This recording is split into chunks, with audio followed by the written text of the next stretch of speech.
Now today nitakuwa naongelelea kuhusu vile nilianza the chemotherapy and radiotherapy sessions. I started this treatment, tulikuwa tumeanza Mpisha Hospital, but they said that my mom's NHF couldn't cover because she was a junior nurse there. So it was very devastating at first. So we had to look for a more better hospital that could cover at least our medication. And we saw that Nairobi West Hospital was the best one, of which I gained a lot of trauma from there. So tukiwa huko Nairobi West Hospital, tukafika the following day, went by 8 a.m. So kwanza tu hivi the treatment itself akasema no, you cannot start the treatment because of what? The NHIF haija approve your treatment journey. So ikabidi tena tuanze tena tafuta more money because you were poor and that. And so my mom literally had to take a boda from Nairobi West to the NHIF headquarters just to get that authorization. And her own words, she says that she literally cried there, screaming to the floors, the cold NHIF floors there. While others were sympathizing with her, most of them were ignoring her because they were seeing this as a kind of joke. But in the long run, at least she managed to, secure just that authorization, that single authorization to start my journey. And we had to top up a lot of money behind that treatment because she was at a lower job group, unfortunately. So you can imagine also others who are out there without any money to start their cancer journey. Yeah, most people in Kenya, they don't die because the cancer is too strong. They die because they lack the money and the financial support. And it was so bad.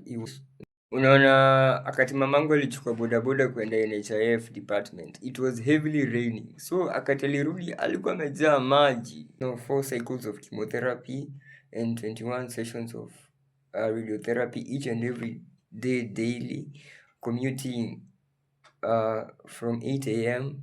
to the hospital to and back. That is from Kiambu to Nairobi with matatus each and every day. We used to wake up at 4 a.m. just to prepare because at that time I couldn't feed. Nilikuwa nimewekewa NG tube through this nose. That is a tube running to your stomach directly so that because I couldn't eat. So nilikuwa napewa food through the tube itself. And most of the time I used to puke.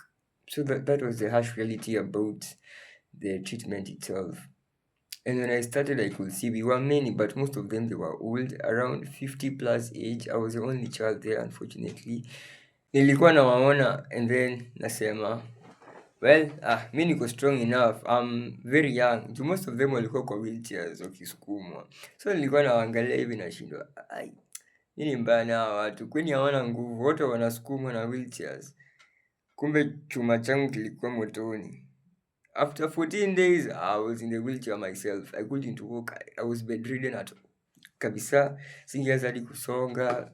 Turning my head was a difficult activity. It was so bad.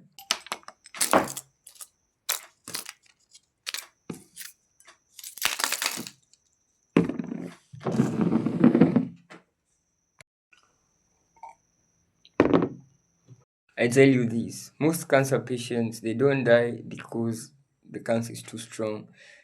The reason yenye wanakufanga ni ati they can't top up the extra amount of money to pay for their treatment. It just requires that one simple click of an officer out there in the NHF department or the SHA department, that is, click authorize ndo hiyo mtu aende procedure. So this is the most devastating news that I survived to tell about. Most of the patients, they don't survive this thing. Mnaona hii nywele yangu vile ni kubwa? There was a time yenye ilikuwa imeanguka yote because of the chemotherapy. So in the next session nitakuwa naongelea the chemotherapy effects, the radiotherapy effects. At least now my neck iko sawa, but that time ilikuwa mbaya sana. Now the side effects of chemo and radiotherapy is what I'm going to be sharing in the next journey. Guys, just support me by at least liking this video and sharing it to your friends. I really appreciate. Now we'll tuongelea next time the first sessions of chemotherapy na radiotherapy zilikuanga kinda good. Hatukuipata any side effects at all. But the second cycle, the worst.